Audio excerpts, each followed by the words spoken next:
کاتێک زەمانێک هاو بەسەر زەوی و بەسەر ئەم کەونەیە شتێک نەبوو ناوی ئینسان بێ، بەڵام بەفەرمێ من دروستم کرد، ئینجا سەمع و بەسەریشم پێدا، هەستەوەرەکانم پێبەخشی. بۆچی؟ ئینا هەدەیناه السەبیل، ڕێگەشمان پێ نیشاندا، ئیما شاکر کە سوپاسگوزار بێ بۆ پەروەردگار، و ئیما کەفوورا.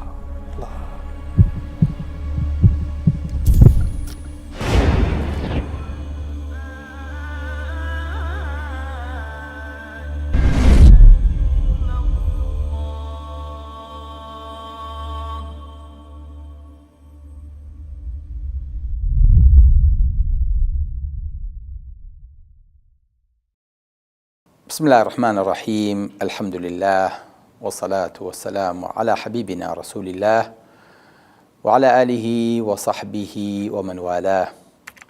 هەستە وەرە بەداخەوە ناونیشانی کۆتا زنجیرەی هەستەوەرەکانە. لێرە ئەمانەوێت بەم هەستەوەرانە بڵین چی، یان هەستەوەرەکان پێمانەڵێن چی. لە ئەخیری ئەوەی کە پێی گەیشتین پێمانەڵێ هەستە وەرە. هەستە وەرە بۆ چۆ؟ ئەوە هەستاوین لە خزمەتتانین، ئەمانەوێت هەنگاو بنین. ئەم هەستەوەرانە هەتای سەکێنە کە هاتین شتێکی کەممان لەبارەوە باسکردن دڵنیابن ئەمانە هەر یەکەیان، هەر خاڵێکیان، هەر هەنگاوێکیان لەم هەستەوەرانە کۆمەڵە بەحسی زۆر زۆرێوێ و جایزەی نۆبڵی لەسەر هەیە کە لەسەر یەک هەستەوەر، لەسەر یەک بابەتی بچکۆلە لە ناو هەستەوەرێکە لە ساڵێکە دوو جایزەی نۆبڵ درا.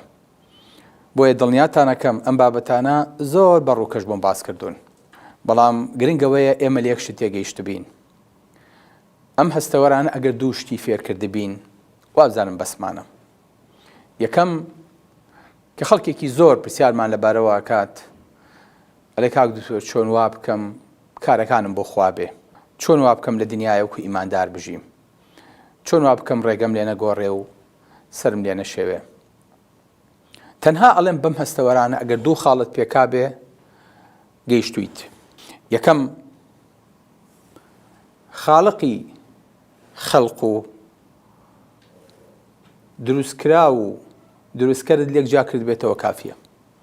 واتە تێگەیشتبی خالق چێیە، چەند عەزیمە، چەند حەکیمە، چەند عەلیمە، چەند بەسیرە، چەند خەبیرە، چەند سەمیعە، چەند بەدیعە.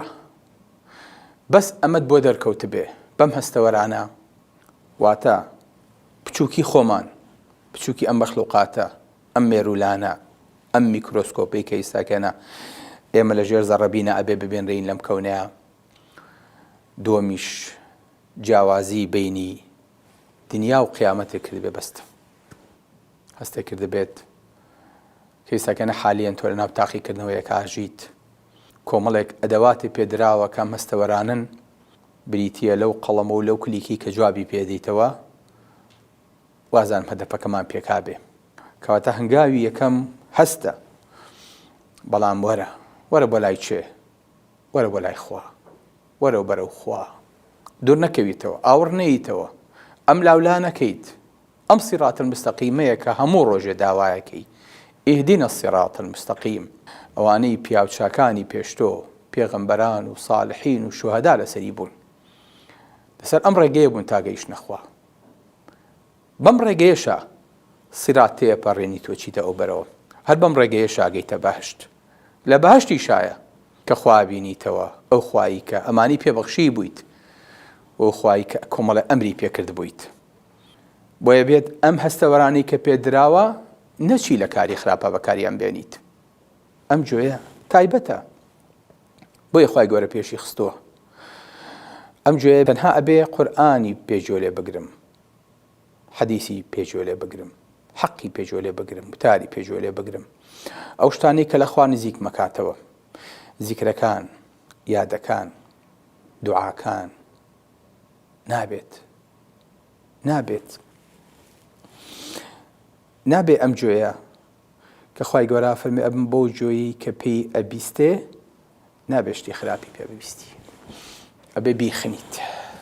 هەستکەی چۆن تۆزەچێتە چاوتەوە عەزیەتەیە ئازارتەیە بێژۆکانیشە ئاوا لە پاڵ حەراما بگری وإذا مروا باللغو مروا كراما نابێ داینیشێنیت 700 حەڵقە بە دیار مسلسلەوە نابێ داینی بە دیار هاش و هوشی عەلام و دنیاوە نابێ لە شتی ترا بڕەتێ ئەبێ ئەم گوێیە حەقی پێ ببیسێ جۆکانیشمان ئەبێت کە چووە ناوی ئەنجا لە ناو مێشکا بمێنێتەوە و زرنگەی بێ بەردەوام بلەرێتەوە نابێ لێرەوە بڕوا لێەوە دەرچێ ئەبێ ئەم چاوانە چاوی حەق بن چاوی بەسیرەت بن ئەبێ ئەم چاوانە ئەو چاوانە بن کە ئیتر ئەمرێ پێکراوە لە شوێنی خۆیان بەکاربێنی یەک پرسیاری بەسیط لە جەنابتان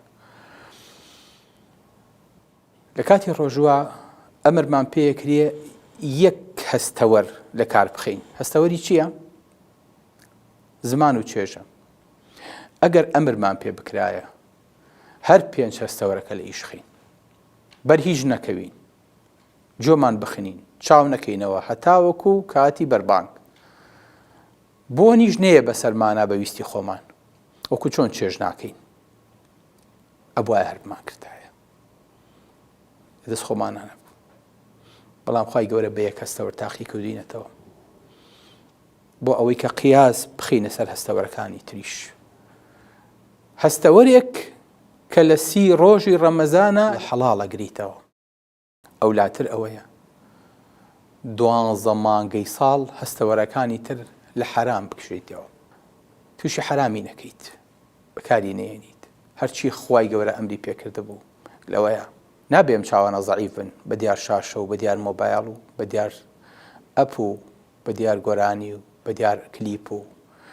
بە دیار یاری و بە دیار شتی خراپەوە ئەبێ پارێزگاری لەسەر ئەمە داوانە بکەین ئەم هەستەوەرانە هەستەوەری تایبەتن خوای گەورە فەرمێ قەد جاءەکم بەصائر من ربکم فمن أبصر فلنفسه ئەو خوای گەورە کۆمەڵێ نووری بۆ ناردوون ڕووناکی بۆ ناردوون چاویشی پێبەخشیون جۆشی پێبەخشیون فەرموو جۆ بگرن و بە چاوی خۆتان بیبینن بگەنە حەقیقەت بەڵام فەمەن ئەبصەرە فەلینەفسیه ئەوی گەیشتە ئەم ڕاستیانە بۆ خۆیەتی وەڵڵاهی خۆشەویستم هیچ لە مڵکی خوازیان ناکە کە بەدەمێەوە بین هیچ لە مڵکیشی کەم ناکە کە پشتی تێ بکەین خوای گەورە غەنیە لە ئێمە ئەوەی عەبد هەیە ئەوەی شوێنەوار هەیە ئەوەی کەون هەیە ئەوەی مەخلوقات هەیە ئێمە بە هیچ شوێنێکەوە دیار نین بەڵام بەس بابیرێ لە خۆمان بکەینەوە کارێ بۆ قیامەتی خۆمان بکەین خاڵقێکە بەم مردیە بەم جوانیە ئەمەی بۆ دروست کردوین حەق نییە بەقەدەر ئەوەی کە نیعمەتی بەسەرمانەوەیە بەیەک لەسەر هەزاری ئەوەندە بیناسین و لە خزمەتی دینەکەیە بین و کڕنۆشی بۆ بەرین و ئەم بەردە نوێژە بخینە سەرزەوی بەرزینەکەینەوە تخواقی خۆی نییە بەڵێ جوبەیری کوڕی مطعیم فەرمێ کە هاتم بە لای پێغەمبەری خوا صلی الله علیه وسلم ئەو کاتە کافر بووم بۆ ئەوەی کە دیلەکانی بەدر بەربەم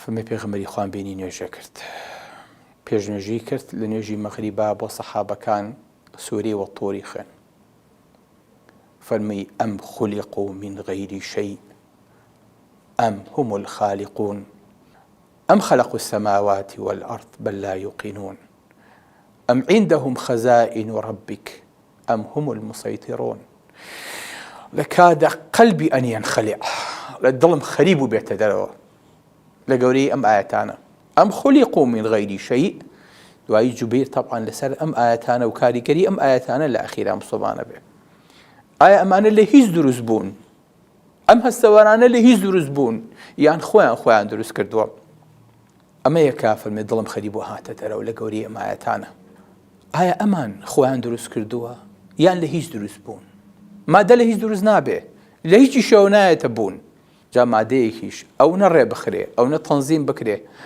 هەتاوەکو ئەم ئینسانە سەویی لێ دروستە بێ هل أتى على الإنسان حين من الدهر لم يكن شيئا مذكورا إنا خلقنا الإنسان من نطفة أمشاج نبتليه فجعلناه سميعا بصيرا بەڵام ئینا هەدەیناه السەبیل ئیما شاکرا و ئیما کەفوورا.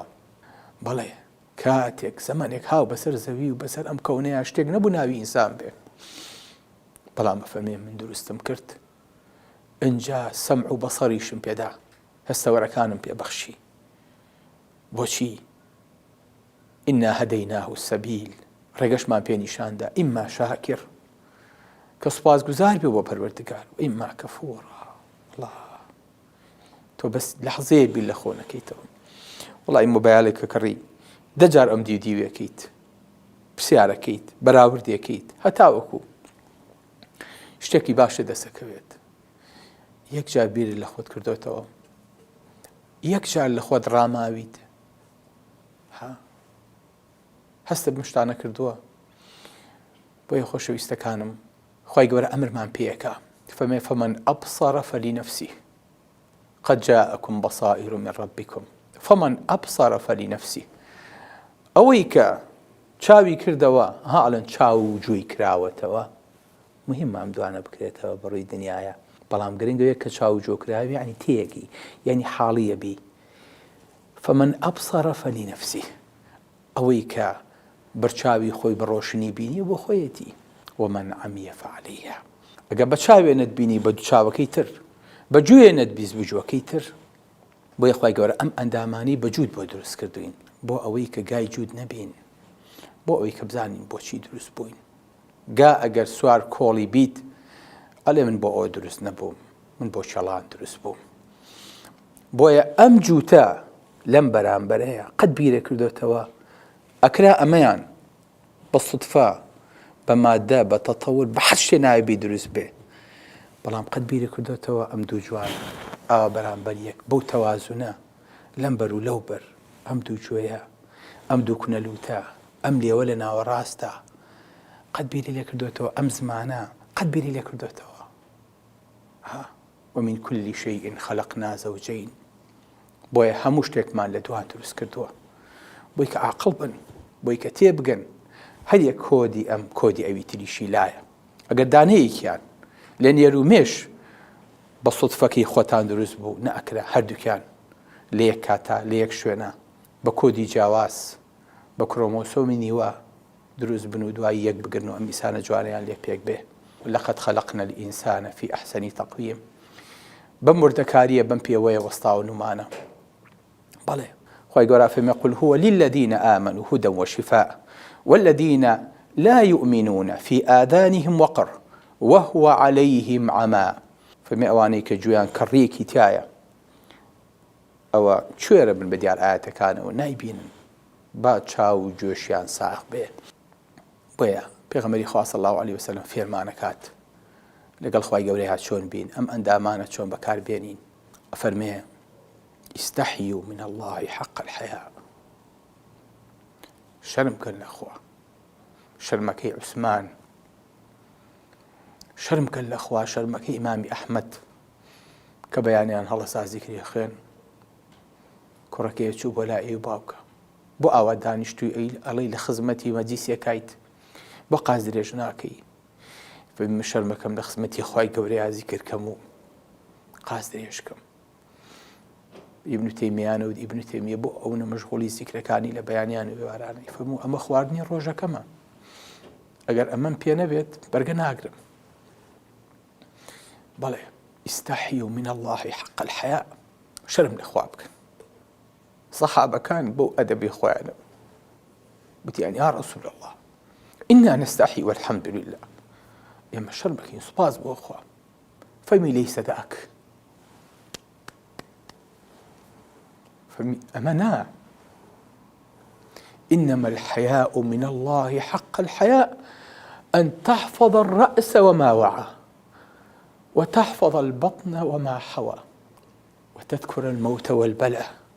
من أراد الآخرة ترك زينة الدنيا فمن فعل ذلك فقد استحيا من الله حق الحياء.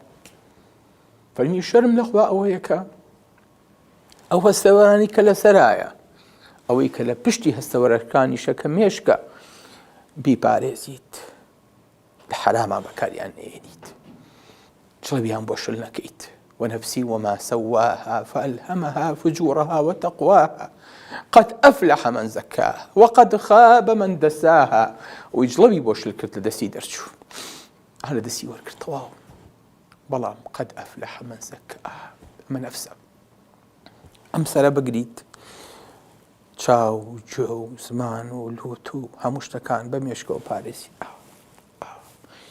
بۆ چکەی تر خراپترین شدەوەیە کە ئینسان زۆری بۆ دەم و چاو بۆ مێشکی بۆیەت ئاوا بە هەردوو دەستی دەسەخاتە دەم و چاویەوە بۆ ئەوەی کە زەرەری پێنەگا. ئەفەمەن یەتەقی بوجهه سوء العذاب يوم القيامة. لە قیامەتە کافرەکان کە ئاوا دەستیانە بەسرێ فڕیانێنە ناو جەهەنەمەوە، بەچی خۆی پارێزیە لە جەهەنەم؟ بە دەم و چاوی، بە هەستەوەرەکانی یەکەم شە دەم و چاوی ئەیا لە ئەرز. الله يتقي بوجهه سوء العذاب. ئەو هەستەوەرە جوانانە حیف نییە وای لێ بکەیت. فەرمی ئەوەیە کە سەر و ئەوەی کە لە سەرایە لەم کاسەیە بیپارێزی.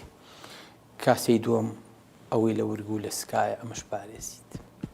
ئەمەش پڕە لە هەستەوەر باسمان کرد ها ئەمە ئینتەرنەڵ ڕیسەپتەرەکانی تایە هەمووی بە عەورەتیشەوە بە دامێنیشەوە ئەمەش پارێزی. وتذكر الموت والبلاء. بیری مردنت هەبێ. خۆمان کەم بیری مردنمانەکەوێتەوە، وەڵێ وەڵڵاهی مردنی خۆم لەبیر بوو، ئەو مۆزوعەم لەبیر نەبوو. ئێی پەلە مەکەن، ئەگەر نەمرین ئەیبینین، عەفوەن کە مردین ئەیبینین. ئێمە هەموو شتەکان ماڵین ئەگەر نەمرین ئەیبینین، نا با بمرین ئەیبینین. وتذكر الموت والبلاء. مردنێ لەبیر بێ هەردەم.